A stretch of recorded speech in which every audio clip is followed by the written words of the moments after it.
Բարի լույս Սուրեն, ողջույն հարգելի հեռուստադիտողներ։ Բարի լույս Դավիթ։ Կիրակի չէ, առավոտ չէ։ Մառախուղ է Երևանում։ Մենք ուղևորվում ենք հարավ-արևմտյան թաղամաս։ Նկարելու։ Ճիշտն ասած, կրկին պայմանավորված նկարահանում է, չէ որ մենք մեր հեռուստադիտողներին երբևէ չենք ստում։ Ինչպես ոմանք նախընտրական Շարոզարշավի շրջանակներում։ Արտուր Եղիազարյանին եմ առաջարկում նկարանենք, գիտես ինչով է հետաքրքիր Արտուր Եղիազարյանը։ Ընթացքում կիմանանք թե ով է, ինչով է զբաղվել, պատմաբան է, ռազմական փորձագետ, բայց շատ համեստ պայմաններում է ապրում։ Եվ առաջադրվել է հարավ-արևմտյան թաղամասում, այո, պարզ է թե ում հետ է առաջադրվել։ Այ դա հետաքրքիր է արդեն։ Գնանք տեսնենք ինչ շանսեր ունի։ Գնացինք։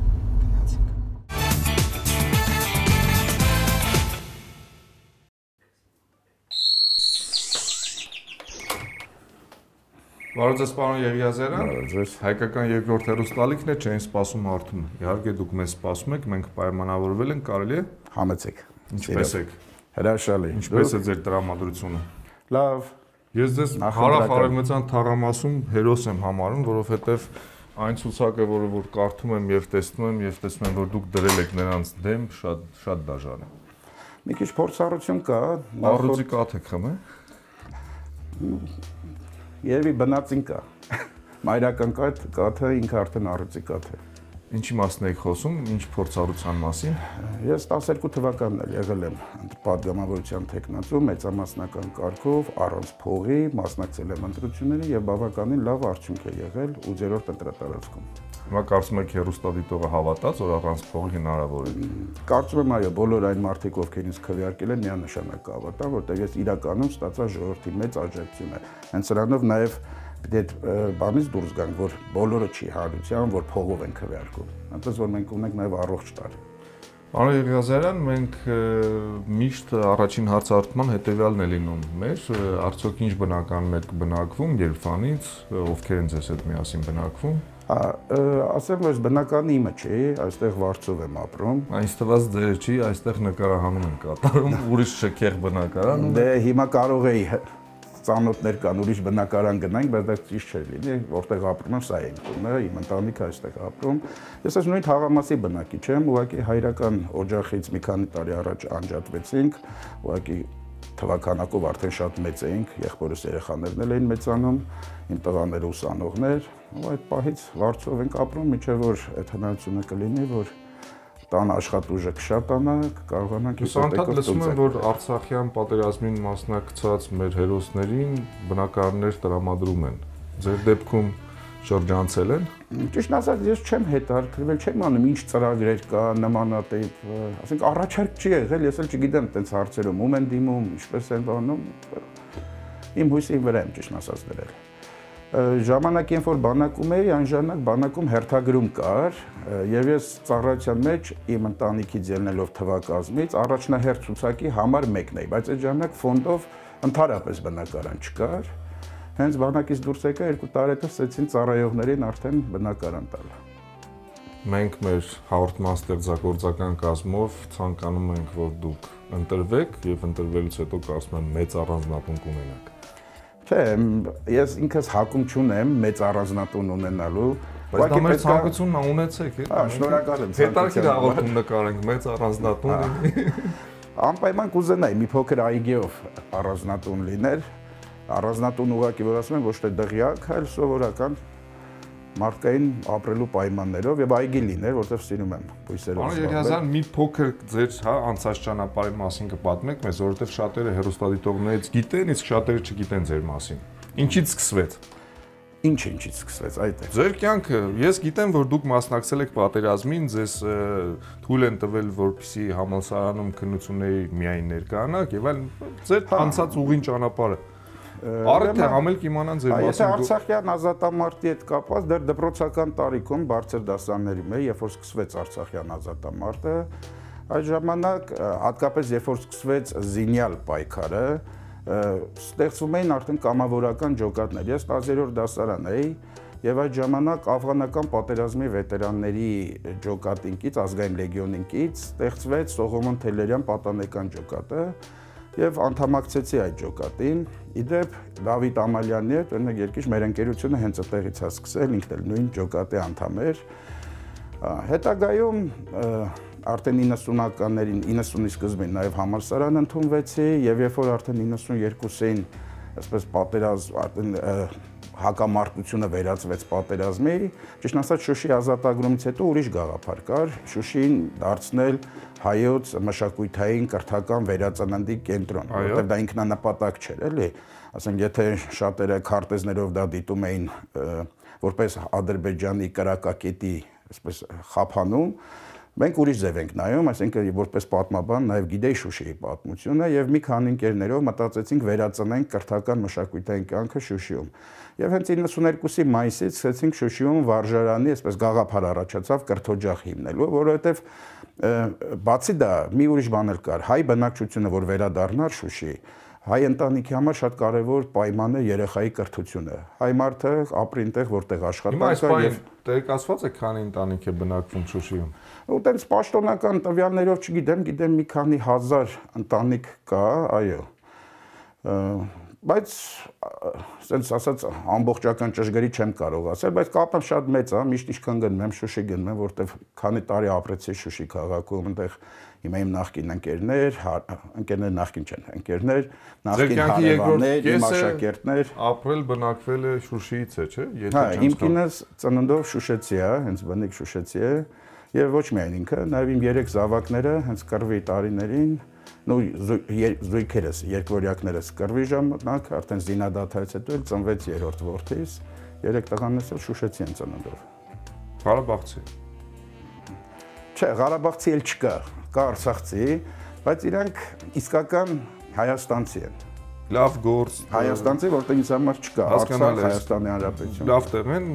աշխատում, լավ դասավորել եք նրանց, թե։ Ուրեմն տղաներս ծառայեցին, 3 տղաներն էլ եւ ուսանող լինելով, հիմա զույգերը բակալավրիատ ավարտել են, ճիշտ ասած հերրակա տվեցին նրա համար, հիմա սովորում են ակադեմիայի հանրային կառավարում, կարծեմ ֆակուլտետում, մագիստրատուրայում։ Հերրակա տվեցին այն ակնկալիքով, որ զուգահեռ աշխատեն, բայց սեպտեմբերից մինչև հիմա դեռ աշխատանք չեն գտել։ Ոնց։ Դե այդպես։ Փոքրս էլ որ Ղարաբաղցի են ոնց աշխատանք։ Չէ, մենք հենց Ղարաբաղցու են տեսակն ենք ցույց տալի, որը համեստ, այսինքն որ սխալ տեսակետը կա, որ բոլոր արցախցիները, իհարկե հիմա արցախցի հարաբերական է, մեր ընտանիքում հայեր են ապրում Արցախում։ Քանի սենյակ ունեք։ 3 սենյակ է, 2 ննջասենյակ եւ ճաշասենյակ, հյուրասենյակ։ Ինչ արժի վարձի դեպ հետարքիր է հարավ-արևմտյան թաղամասում եւ սենյականոց բնականում։ Հարավ-արևմտյան թաղամասում տուն գնել ավելի հեշտ է, քան վարձով բնակարան ճարելը, որովհետեւ առևտրային, այսպես տնտեսական շրջան է եւ Հայաստանի տարբեր շրջաններից էլ որ գալիս են աշխատելու, այս թաղամասում են փորձում տուն վարձով վերցնել, հատկապես տոնավաճառ, գյուղատնտեսական շուկան որ կա, դրա արդյունքում տուն ճարելը դժվար է։ Ուղղակի ես ամեն ինչ արի, որ թաղամասից չհեռանամ, այստեղ եմ մի 3 տասնամյակ ապրել, բացի այդ երբ որ վարձով ենք դուրս գալ, դեռ տղաներս դպրոցում էին սովորում, այդպես դպրոցից չհեռանալու համար, դեռ առայժմ ստեմ։ Հույս ունեմ, որ հաջորդը այստեղից կտեղափոխվեմ իմ տունը։ Այստեղ ցույց տալու բան ունեք, թե գնանք որոցը մի սենյակ։ Այդպես հատուկ բան չկա, հագուստներն են։ Մեր հաղորդումը գիտեք, այն մասն է, թե ինչ ունեք տանը, ինչ հետարքիր իրեր կան, պատմություններ իրերի։ Սովորական ննջասենյակներ են, այդպես հատուկ ոչինչ չկա։ Մտնենք հա այս ննջասենյակը։ Հա, սա երեխաների ննջասենյակն է։ Իսկ ուր են տղաները, տանն են։ Երկուսը տունն են, մեկը դասի է այս պահին։ Կանչենք կարելի է։ Արա, եկեք։ Բարև ձեզ։ Եվ ինչպես է ձեր տրամադրությունը եւ տրամադրվածությունը, որ ձեր հայրը որոշել է հերթական անգամ падգամավոր դառնալ։ Պատգամ։ 12 թվականին այստեղ չէին, ծառայության մեջ չկարողացանք օգնել, այս տարի ստեղ ենք, մեր ամբողջ ուժով կփորձենք, որպեսզի հայրը դառնա դեպուտատ, падգամավոր։ Բայց ես կարծում եմ այնուամենայնիվ ուժերը հավասար չեն։ Դուք ինչ կարծիքի եք։ Դա ժողովուրդը ցույց կտա, հավասար են թե հավասար չեն։ Կարծում եմ, որ ժողովուրդը գնալով ավելի համոզում է, որ երկրում իրականում փոփոխություններ են պետք, եւ պետք է գան մարդիկ, որոնք մասնագետ են։ Բայց ես անընդհատ նյութերին հետևում եմ, ժողովուրդը ասում է, ով շատ տա, նրան է կընտրենք։ Ցավոք սրտի դեգրադացիայի այդ երևույթը կա իրականում, եւ սա նաեւ օբյեկտիվ պատճառներ ունի, որովհետեւ 20 տարուց ավել մարդիկ շատ են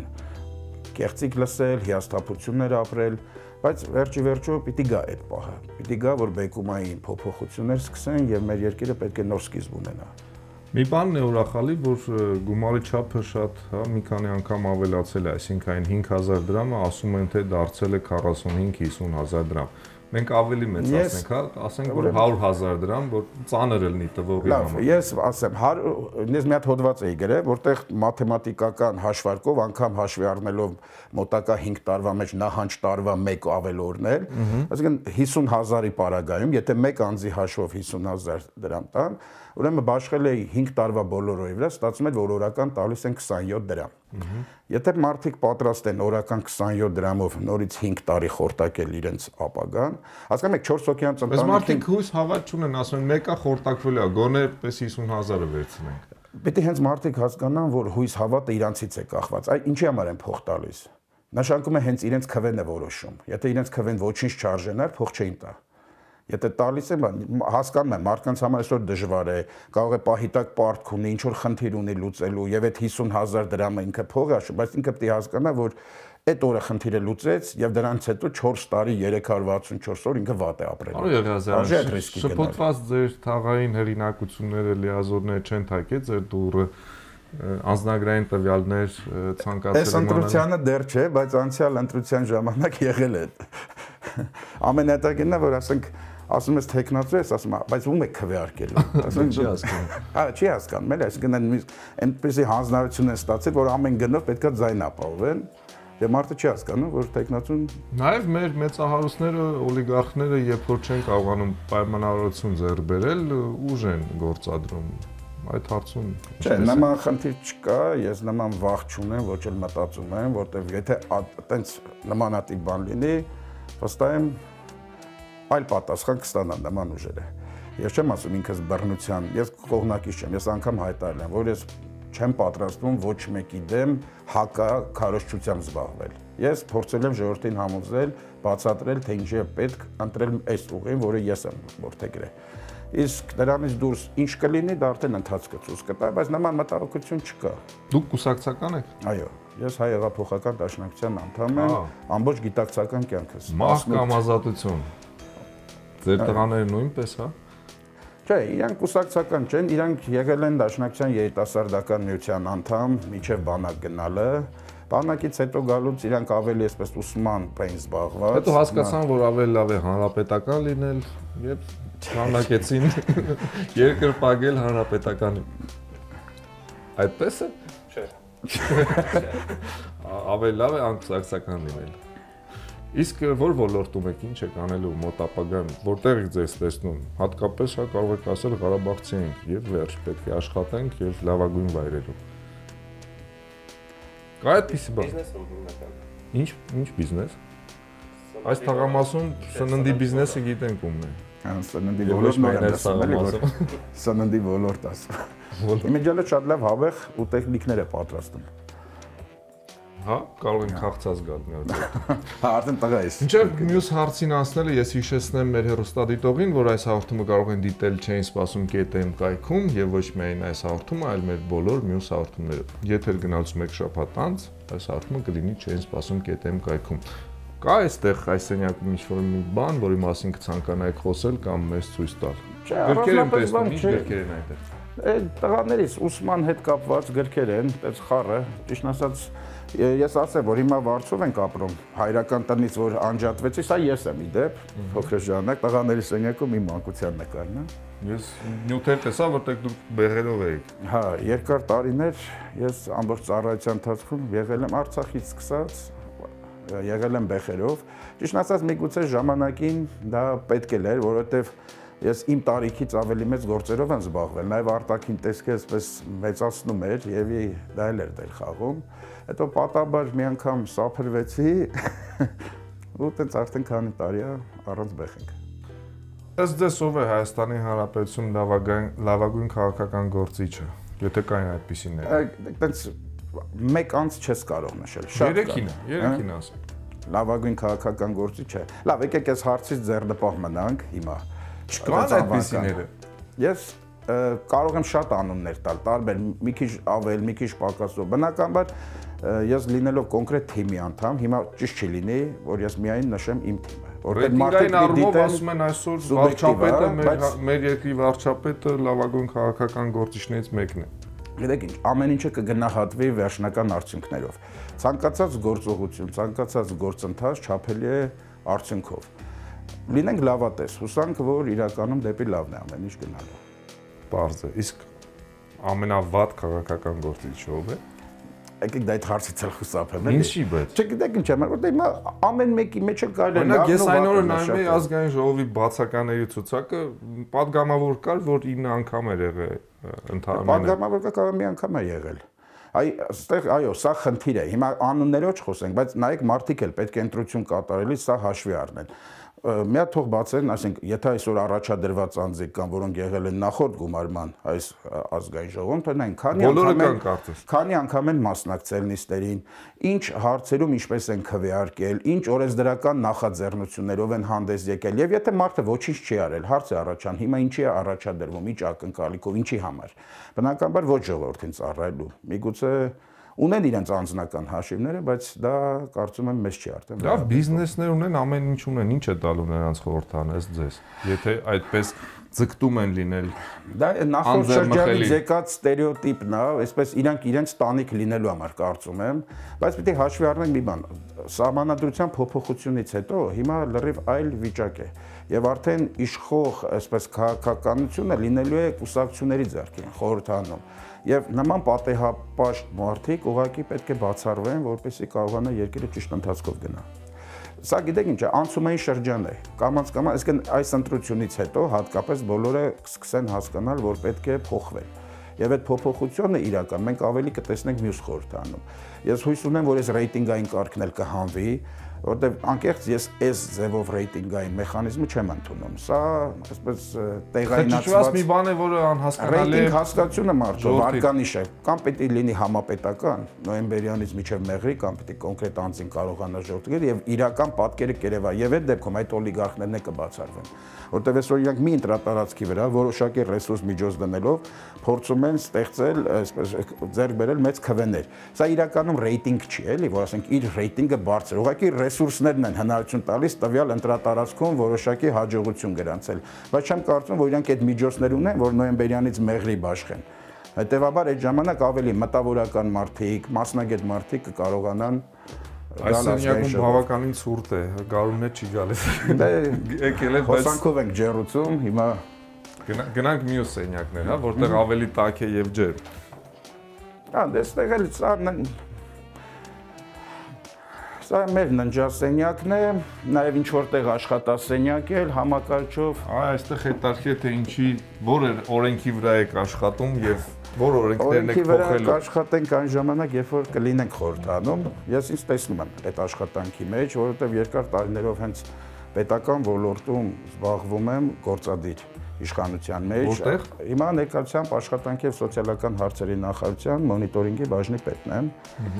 Եվ ինձ համար ցավալի է, երբ որ ես տեսնում եմ, որ այսօր Հայաստանում ստեղծվող օրենքների առյուծի բաժինը, ասենց տոկոսներով չասեմ, բայց շատ մեծ մասը ստեղծվում է խորհրդանից դուրս։ Այսինքն առաջարկները գնում են գործադիր մարմնից, որը աբսուրդ է, որտեղ գործադիր մարմինը դա ազգային ժողովի կողմից ստեղծված օրենքի կատարողը պետք է լինի, բայց ստացվում է, որ մենք գործադիր ինքը ստեղծում է իր համար աշխատելու օրենք։ Դա այդքան էլ ճիշտ չի։ Կարծում եմ այս հարցը տեղին է ձեզ ուղղել, որովհետև այդ բնակավարում եք եւ այսպես միջինը Հայաստանի Հանրապետության քաղաքացուն որքան գումար է հարկավոր, որպեսզի նա կարողանա ուղղակի գոյատևել։ Գիտեք ինչ, հաշվել եք, հա։ Նայեք, ամենակարևոր խնդիրը աշխատատեղերի ստեղծումն է, որովհետև այսօր նայեք, աշխատանքներ կա, որոնք նորմալ վճարվում են, բայց հաշվի առնելով, որ ընտանիքից կա մեկ աշխատող, այսինքն այդ միջոցը պետք է բաշխես ընտանիքի բոլոր անդամները, հետևաբար դա քիչ է ստացվում։ Եթե ասենք օրինակ ամեն ընտանիքի անդամ 200-300 հազար աշխատավարձ կարողանա տուն բերել, մարդիկ շատ լավ կապրեն, բայց այսօր լուրջ խնդիր է հենց աշխատատեղը։ Եթե ամեն ընտանիքի անդամ միջին չափի էլ աշխատավարձ բերի, ընտանիքները սկսում են որ նույն ձեր նախարարությունում միջին աշխատավարձ երևի 100-150 հազար դրամ, հա։ Հա, այո, դե բանը նախարարությունում ընդհանուր քաղաքծառայության համակարգ է եւ բոլոր քաղաքծառայությունները անկախ որ նախարարությունն են, դա այսպես միասնական շկալա գոյություն ունի, դրանով են վճարվում։ Եվ թոշակները կարծում շատ ծիծաղելի են, որքանով որ գիտեմ։ Պետական թոշակները ծիծաղելի չեն, պետական հնարավորություններից եկող միջոցներով են։ Այսինքն այնպես չի, ոլորտը, նայեք, մենք անդադ առաջարկներ անում ենք, բայց երբ որ գալիս հասնում է ֆինանսների նախարարություն եւ այլն, այսինքն շատ դեպքերում մերժում կամ իջացում է չափը նրա համար, որովհետեւ պետությունը այսինքն այդ միջոցները չունի։ Գիտեք, երկրում հենց այդ առանձին խնդիր գոյություն չունի։ Մեկը մեկի հետ փող կապակցված է։ Այսինքն երկրի տնտեսությունը պիտի լավանա, զարգանա, պետբյուջեն պետքա շատ փող գա, որի հաշվին էլ կարողանաս դու ավելի բարձր թոշակ վճարել։ Ձեր նախարարությունում կան պաշտոններ եւ աշխատատեղեր, որոնք որ անիմաստ են, կարելի է կրճատել։ Գիտեք, ինչ պետք է ուղղակի ճիշտ, դա կարծում եմ բոլոր ոլորտներում կլինի։ Պետք է ուղղակի ճիշտ գնահատել, ուսումնասիրել եւ հասկանալ, որ ստորաբաժաններն են ծանրաբեռնված, որոնք ավելի քիչ գործառույթներ ունեն իրականացնող եւ ավելի շատ կաց, պետք է ուղղակի համաչափ որ չեզոք պատասխաններ եք տալիս։ Չեզոք պատասխան չի, որտեղ եթե ես այդ խնդրով զբաղվեի, հիմա լինեի ինչ որ մի հանձնաժողովի ղեկավար, որ սկսեի ուսումնասիրել նոր, հիմա դες չունեմ այդ պատկերը, ճիշտ չլինի, հիմա այսպես օթից պատասխան հնչեցնեմ։ Շարունակենք, շատ լավ է, որ ձեր կինը միացավ մեզ եւ հետարքի նրա կարծիք, արդյոք լավ է, որ ցանկանում եք պատգամավոր դառնալ, թե ոչ։ Իրան որոշումն է, իսկ ինչպես յուրաքանչյուր կին, երբ ամուսինը որոշում է, ես իր կողքին եմ։ Այդպես է, բայց ասում են կանայք կան, որ այնպես են անում, որ ամուսինները սկսեն գողանալ, թալանել, իրենց համար մուշտակներ, ադամանդներ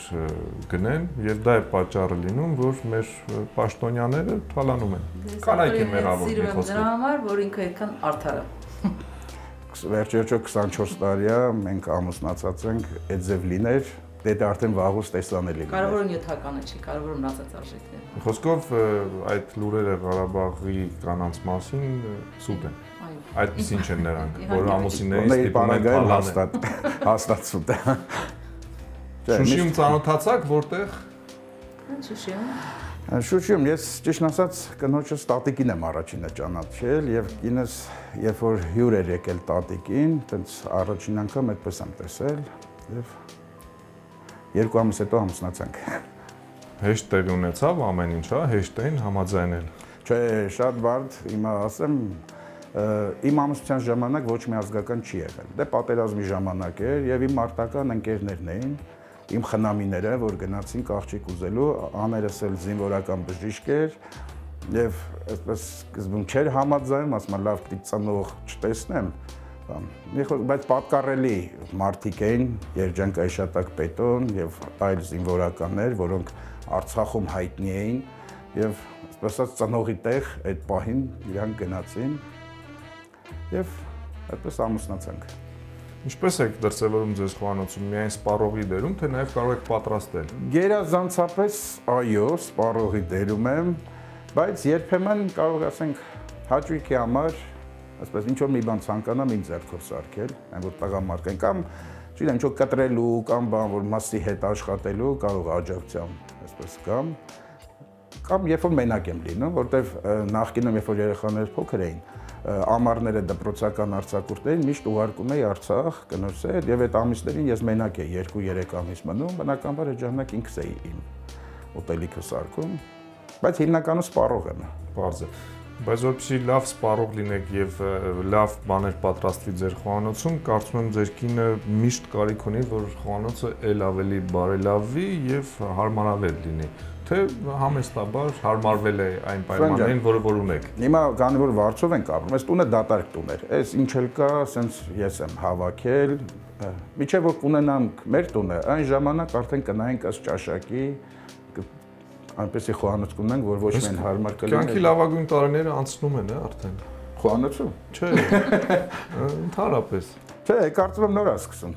Հա, բայց արդեն տղաները մեծանում են, արդեն կյանքը իմաստալից է դառնում։ Երբ որ դու տեսնում ես քո շարունակությունը, արդեն մտնում է կյանք, եւ ես էլ շատ հեռու պլաններն եմ, իջև թորներ, ծորներ։ Հետարքիր այգի ունեք եւ այս կողմում եւ այստեղ կմեկնաբանեք մի փոքր։ Հա, հիմա պատշգամբում բան չանենք, այնտեղ կիսաձմեռային վիճակ կա մնացած բույսերի համար։ Սա ուղղակի այս տարի որ ահավոր ցուրտ էր, մի որոշ բույսեր որ մտահոգվեցի, իհարկե այնտեղ էլ կարծում եմ կան բույսեր, որ արդեն ցրտահարվել, վնասվել են, բայց որոշ բաներ ուղղակի բերեցի խոհանոց փրկելու համար։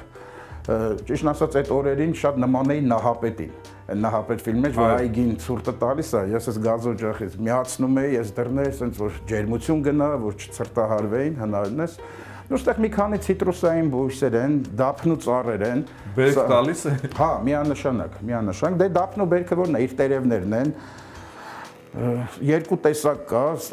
կոչվում է Աբշերոնյան, այսպես Բաքվի։ Դափնի է, սա վրացական է կոչվում, տարբերվում են իրենց տերևներով։ Այս Աբշերոնյանը կլոր տերև է, վրացականը նեղ երկար տերևներ են։ Այստեղ նարնջի ծառ կա, կիտրոնենիներ են, այս մեկը արդեն կոկոններ է գցում։ Ճիշտ ասած բուսական առումով մի քիչ ոչ համապատասխան ժամանակ է եկել, նոր պիտի սկսի այսպես ձմրանից դուրս գանք։ Սրանք ջերմոցներ են, ես սովորություն չունեմ բույսերը թափելու։ Երբ որ էտում եմ ծառերը, հա, ձեռս չի գնում էլի անկեղծ, որտեղ մտածում եմ դա կարաս կյանք տաս այդ բույսին։ Եվ այդ ճյուղերից ես արմատակալում եմ, այսպես հնարամիտ լուծում եմ ստացել, ասենց շշերով ստանում եմ ջերմոցներ, որտեղ երբ որ արմատակալում են, սկսում եմ բաժանել ծանոթներին, ընկերներին։ Հիմա այստեղ ասեմ ինչ հետաքրքիր բաներ կան։ Սա մանդարին է։ Ուրեմն սրանք ես մի քանի ամիս առաջ Կիպրոս էի գնացել, Կիպրոսից հետս բան ձիթապտղի ճյուղեր բերեցի, հիմա փորձելու եմ Կիպրոսի։ Ինչ առիթով եք Կիպրոսում, հանգստանում եք։ Չէ, 3 օրով աշխատանքային, այսպես կուսակցական աշխատանքային այցեր, Հոյդա 126 ամյակի բանախոսն էի Կիպրոսի համայնքի հրավերով։ 1 օր եմ ճիշտ ասած անցկացրել։ Կարծեմ եք այնտեղ ազգային ժողովում հայր ունենք։ Հա, բավականին հայերը լինելով փոքրատիվ համայնք, մի կարծեմ 3000-ի մոտ է հայությունը, բայց շատ ներկայացուցչական էր հայությունը, անգամ փողոցներում էր տեսանելի հայկական կրթօջախներ, այսպես փողոցի անուններ եւ այլն։ Պարզ է։ Հա, սա բանանն է, իմի դեպ սա հայկական բանան է։ Ինչ ասել է հայկական բանը։ Հա, ես սա բերել եմ նոյեմբերյանից։ Հիմքը սա հիմա զակուկներն են, մայր ծառը մահացել է։ Նոյեմբերյանից կարծեմ ուրիշ բաներ են բերում։ Դե չգիտեմ, ես ամեն դեպքում բանան էի բերել։ Ուրեմն հետարքիր է, որ ինքը հիմա մահացել է։ Պտուղ տվել է երբևէ, հա։ Հա, փոքրիկ պտուղներ տվեց, հիմնական ծաղկեց, մեծ մասը չպտղակալեցին այդ ծաղկի ցողունի վրա, բայց մի քանի հատիկ նաև պտուղներ եղան։ Պարզ է, Դավիթին խնդրենք այս կողմ անդրադառնա, հա, ես միանգամից տեսա մահ եւ ազատություն, բայց շատ ագրեսիվ է ախր այդ կարգախոսը։ Չէ, նայեք, շատ սխալ մեկնաբանություններ կա, որ դրա մեջ ագրեսիա են տեսնում։ Ուրեմն դաշնակցությունը երբ որ ստեղծվեց, դա հայ ազգի ֆիզիկական գոյության եւ ոչնչացման, այսպես խնդիրների ժամանակաշրջան էր։ Եվ մարդիկ այս ժամանակ հույս չունեին ազատություն, հայությունը ապրում էր Օսմանյան հիմնականում Օսմանյան կայսրության մի փոքր հատվածը ցարական Ռուսաստանի կազմում Հայաստան հասկացությունը երգիր հասկացությամբ հիմնականում արևմտյան Հայաստանն էր եւ մարդիկ որոշեցին ընդվզել այդ իշխանությունների դեմ եւ հավանականությունը մահան մարդիկ գնում էին մահանալու պատրաստ իրենց նվիրաբերեն զոհաբերեն հանուն ազգի եթե չմահանային ապա պիտի ազատ ապրեն հետեւաբար այդ դասավորությունը մահ կամ ազատություն այդտեղից է չնայած ես ինքը հիմա մնում է որպես պատմական այսպես կարգախոս ես դեմ չեմ լինի եթե նույն հիմա փոխվի ազատություն կամ մահ այսինքն այս հերթականության որոշակի իմաստային փոփոխություն բայց որպես ավանդույթ Մենք այդպես պահպանում ենք մեր զինանշանի վրա, մեր դրոշի վրա մահկամ ազատություն կա։ Կարելի է ազատություն եւ հաղթանակ, հաղթանակ, ազատություն, չգիտեմ։ Ամեն ընտրությունների մենք արդեն ունենում ենք, չէ, մահը վատ է։ Մահը վատ չի, մահը բնական վիճակ է։ Այսինքն եթե մեկ այդ բառից խուսափելով մենք մահից կխուսափենք ընդհանրապես կյանքում, իսկապես շատ հետարքիր այգի ունեք եւ հետարքիր է, որ այդքան բույսերով տարված եք։ Գնանք առաջ։ Այստեղ հետարքիր ուրիշ ունեց բույսեր կա, որ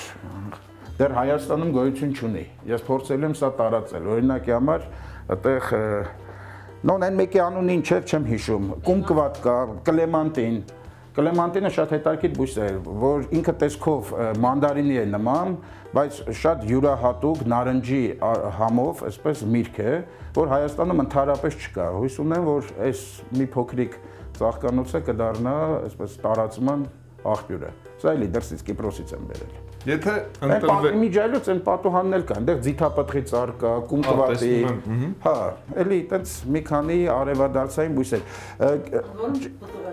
Հա, որ մի 20 օր առաջ գայեք, ես ձեզ կումկվատի պտուղներ կհյուրասիրեի։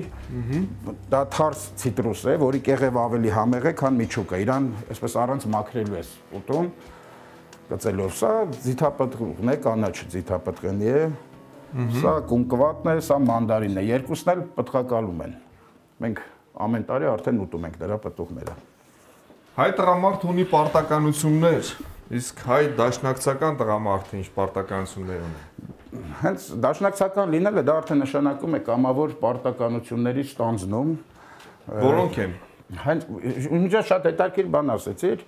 հայ տղամարդ եւ դաշնակցական տղամարդ հասկացությունները բավականին նույնական են։ Որովհետև դաշնակցական տղամարդը պետքա պատասխանատվություն նաև իր համար կրի, իր համար պիտի վերցնի ոչ միայն իր անձնականի, այլ համընդհանուրի համար։ Բարձ է։ Պարոն Եղիազարյան, որ նախարարի պաշտոնը կցանկանայիք զբաղեցնել օրինակ։ Որտեղ եք ձեզ տեսնում։ Չէ, այտենց չասեմ, որ հավակնում եմ նախարարական պաշտոն։ Պատգամավորները շատ հաճախ հետո դառնում են նախարար։ Գիտեք ինչա, պիտի նայեք, հարցադրման մոտեցումը, դա ոչ թե պիտի դիտարկել որպես այսպես ոնց ասեմ, որպես նվեր կամ բան պաշտոն։ Պաշտոնը դա պարտականություն է։ Կարևորը այս գիտակցությունն է։ Հիմա ես էլ այսօր բաժնի պետ եմ։ Եվ իմ ու իմ աշխատողների միակ տարբերությունը իրանք էլ մեզ հաղորդում կնայեն եւ վստահ եմ սա կվկայեն։ Իմ ու իրանց տարբերությունը միայն մեր պաշտոնների տարբերությունն է, պարտականությունների շրջանքը։ Եթե ես պատասխան եմ տալիս ամբողջ բաժնի համար, իրենք ամեն մեկը իրենց։ Մնացած դեպքում մենք հավասար ենք, մենք մի թիմ ենք եւ սա իմ աշխատելու եւ ապրելու ոչն է եղել ամբողջ կյանքում։ Ձեր բաժնում գումարով հարց հնարավոր է լուծել, թե բացառված է։ Բացառվում է։ Հակառակը մենք հենց աշխատում ենք։ Ո՞նց կարող եք վերահսկել դա։ Գիտեք ինչա, բարդ է, իրականում բարդ է, հաշվի առնելով, որ երբ որ մարդիկ են, որոնք բավականին անձնական խնդիրներ ունեն, բայց այդ ոճը, այսպես ասած, մենք տարիներով արդեն ստեղծել ենք աշխատելավոճը եւ դրա նման խնդիր իմ մոտ ուղղակի չի առաջանում։ Հայրիկից, պապերից ստացված կարևոր դասերը որոնք են։ Իմ կերպարով ես երևի շատ հենց իմ նախնիներին եմ պարտական, հորս, հայրս էլ խորհրդային դեռ տարիներից էլ շատ ազնվագույն մարդ է, միջև հիմա էլ միշտ պետական մտածողությամբ մարդ, տեսեք հասարակ բան, որ տան մեջ մի հատ ավել լույսեր միացրած լինում, ինքը էներգո համակարգ անպայման պահանջում էր, որ մենք անջատենք, բայց ոչ թե նրա համար, որ ինչպես 1-2 կոպեկ տնտեսելու, այլ որ ինչպես դժվարությամբ է ստեղծում, որ պետքա խնայել, այսինքն այս հոգեբանությունն է, որտեղ հայրս այդ համակարգի աշխատող էր, մենք բավականին դեռ խորհրդային տներից այդ էլեկտրաէներգիայի հարցում զեղչեից ենք տում, հակառակը հայրս մի բան էլ ավել էր վճարում, տված մեր ամոթը այսքան քիչ է մեր հոսանքի ծախսը։ Բայց գողանում են չէ այն ժամանակ հոսանքը կարծեմ։ Հա, բայց ես շատ տներ եմ հիշում, որտեղ ինչ որ հողանցում էին անում, ինչ էին անում եւ հա, այդ հաշվիչներն էին հետ պատտում, այդպես բաներ կային, դե մենք երբևիցե նման բան չենք արել, երբևիցե։ Սա կարող եմ հպարտությամբ ասել էլ։ Միգուցե այսօրվա թալանը այն տարիների այդ, հա, դաստիարակություններ եւ սովորություններ, որ պետք է գողանալ պետությունից եւ պետությունից գողացածը դա գողություն չի, հա։ Կա, նման բան կա, բայց դե Ժոյան ջան, հիմա գիտեք ինչա, պիտի բոլորս հասկանանք, որ պիտի առաջ գնանք։ Ինչ ա եղել անցյալում, դա արդեն անցյալին է պատկանում։ Մենք ուղղակի պետքա հիմա փոխվենք եւ հասկանանք։ Գիտեք ինչա, դարերով պետականություն չունեցած ժողովուրդ ենք եղել։ Մենք այսօր պետք է հասկանանք, որ մեր տունը մեր դրան դիմացի շորից չի սկսում։ Մեր տունը վերելակնել է, մեր տունը բակնել է, այդ ամեն ինչը մեր տունն է։ Մասն է, քաղաքն է եւ մարզն էլ։ Այո, ամբողջ հանրապետությունը դա մեր տունն է։ Դա մեզ մեկ-մեկ որ ասում են տուն չունես, ասում չէ, ես տուն ունեմ, ես այդ տան մեջ բնակարան դեռ չունեմ։ Մեր երկրում ինչն է ձեզ ամենաշատը նյարդայնացնում եւ հունիցանում, որ այ առաջինը դա կփոխեիք։ Առաջինը ես ուզեի, որ արդարություն հաստատվեր։ Օրենքի առաջ հավասարություն բոլորի։ Դե մինչև ընտրվելը բոլորը դա ասում են, բայց հետո մոռանում են։ Գիտեք, բոլորը, ես չգիտեմ ով ինչ է ասել մինչև հիմա, ես կարամ իմ տեղը խոսամ, ես երբեք չեմ մոռանում։ Դա իմ ամբողջ անցած այս աշխատանքային կենսագրությունը դա կարող է վկայել, որ ես եթե մի բան ասում եմ, ես այն խոսքի տերն եմ։ Մենք հավատում ենք ձեզ։ Գնանք այն կողմ, հա, կարծես հետաքրքիր բաներ կան։ Մեկնաբանը կընտրեմ։ Ուրեմն սա հայոց այբուբենն է աղոթքի տեսքով։ Այո։ Արիշ Բովանդակ Գոյցյանց երկնավոր։ Շատ հետաքրքիր պատմություն կա այս նկարի հետ, որը այսպես միջնադարի այսպես ձեռագործ։ Հա, հիմա ինքը ձեռքով է նկարված։ Սա իմ բաժնի մասնագետներից մեկն էր, մի կին էր, որը հետագայում պարզվեց, որ մենք մի պապու կորներ ենք, ծորներ են գալիս, անգամ մի տարի հետո իմացանք պատահական։ Ինքը նաև նկարչուհի էր, ազատ ժամանակ աշխատանքի, ասենք այդ միջմաժային թույլ է տալիս, որ ինքը նկարեր էր նաև աշխատավայրում, ինքը երկար ամուսնացած էր քանի տարի, երեխաներ չէր ունենում, մի օր ասեցի, որ գիտես գոյություն ունի հայոց աղոթք, որը օրգանիզմի վրա դրական ազդեցություն է գործում, ասեցի, թե ամեն օր այդ աղոթք ասես, դու հնարավոր է երեխա ունենաս։ Եվ այդպես էլ եղավ։ Հա, տեքստը գրեցի, ամբողջ քան որ աղոթքը անգիր գիտե, տեքստը գրեցի, ինքը սիրուն այսպես գեղեցիկ իր համար էլ նկարել էր եւ այդ աղոթքը ինքը անում էր եւ այսօր նա 2 երեխաներ ունի եւ որպես նվեր ինձ համար մի հատ սա նկարեց եւ նվիրեց։ Մի հատ տերունական աղոթ, մի հատ։ Ուրեմն ես շատ մեծ գրադարան ունեմ, քանի որ այստեղ որ Վարչով ենք ապրում, իմ հիմնական գրականության 80%-ը ծնողներիս տանն է, հայրական օջախում եմ մնացել, հատկապես գտնում, բերել եմ հիմնականում այն գրականությունը, որոնք այսպես ավելի ձեռքի տակ պետք են լինում։ Եվ ո՞րն է սիրելի հեքիաթը եղել։ Այս, հա? Սիրելի հեքիաթը ո՞րն է եղել։ Հեքիաթներ շատն են։ Ես իմիջիայց հեքիաթներ հիմա եմ սկսել շատ սիրել։ Երբ որ տեսնում որ այդ հեքիաթները բոլորը իրականություն են։ Այսօր մեր շրջապատում Զախոր Փանոսներ կտեսնեն, Քաջ Նազարներ, Սուտլիկ Ոսկանները կան։ Իրականում բարձում է հեքիաթները այդքան էլ անիրական չեն, լավ էլ իրականություն են։ Հատկապես այս ընտրությունների ժամանակ այդ բոլոր տեսակները ավելի այսպես ընդգծված երևում են։ Իդեպ ոնց են Պարքի շրջանում այդքան սուտ խոսելու, չգիտեմ։ Դժվարացել է կարծում եմ նրանց քարոզ արշավը։ Այստեղ էլ որոշակի իմ գրականությունից է։ Ես իմիջիայց ասեմ, որ նաև վիդեոմոնտաժով եմ զբաղվում։ Հա, եւ սովորաբար իմ նկարած այսպես տեսախցիկով նկարները վերածում եմ ֆիլմի եւ նաեւ շատ ընկերների համար էլ այդ աշխատանքն եմ, ես այդտեղ այդ իմ նկարած այսպես ֆիլմերի մի մասն են գրականություն է, սա որդիներից ծառայության նկարներից է, դեռ երբ որ 3 եղբայր Պարքևները, այ վերևի պարքևները։ Հա, ուրեմն սա Արցախի նախագահի կողմից մարտական ծառայության համար արություն մեդալն է։ Սա աշխատանքի եւ սոցիալական հարցերի նախարարության մեդալն է, պարգևն է, այո, հուշամեդալ է։ Սա տարբեր հասարակական, այսպես վետերանային պատերազմական վետերանների միությունների մեդալներ են։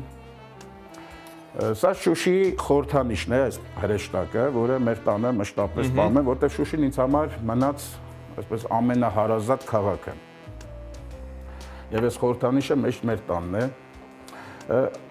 Սա փղիկի արձան է, տակիր է, քարից է, մի կտոր եւ շատ հետաքրքիր է, նայի փորի մեջ ձակն է։ Բայց մի կտոր է, ոնց են փորագրել, որ մեջն էլ ձակն է։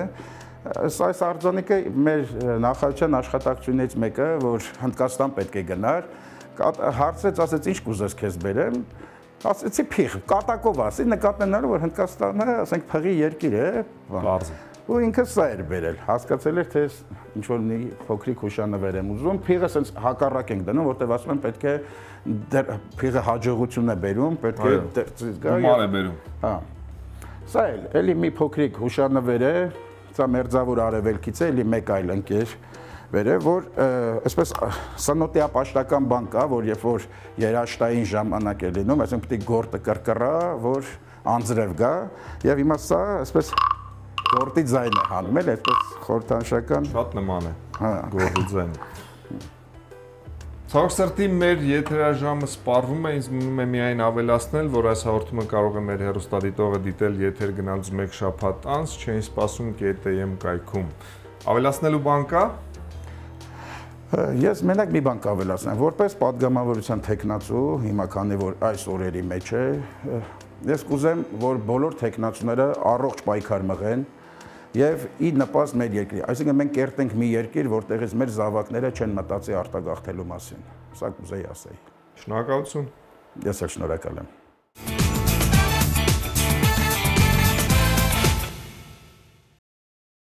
Շնորհակալություն։ Ես ձեզ բոլորիդ ցանկանում եմ մարտի 28-ին հրավիրել դրամատիկական թատրոն Սև դառը շոկոլադ ներկայացմանը։ Ներկայացումից հետո քննարկում ենք, կարող եք դուք էլ ձեր ընտրողներին այնտեղ հանդիպել։ Մարտի 28-ին ժամը 8-ին դրամատիկական թատրոնում ձեզ սպասում ենք։ Օրվա լավ շարունակություն, ցտեսություն։ Մենք շնորհակալ ենք ձեր այցելության համար, ստեսին ձեզ։ Ձեզ հաջողություն։ Ապրեք, ձեզ էլ։